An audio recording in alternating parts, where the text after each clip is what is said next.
নিয়ে রাজনৈতিক কর্মসূচি করবেন। আমাকে 104 বার হাইকোর্টে যেতে হয়েছে।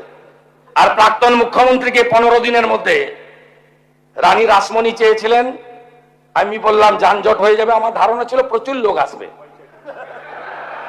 তা আমার ধারণা ছিল না 500-600 লোক হবে।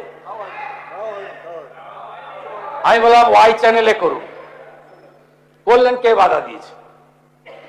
তা বলে আপনি অ্যাপ্লিকেশন করে দিয়ে কলকাতার রাস্তায় ভিক্টোরিয়ার সামনে ফিতা নিয়ে চলে যাবেন?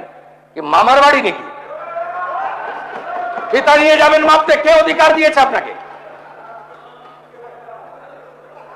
কে অধিকার দিয়েছে? পারমিশন প্রেয়ার করবেন, কোথায় দেবো বলে দেবো, কোথায় দেবো বলে দেবো।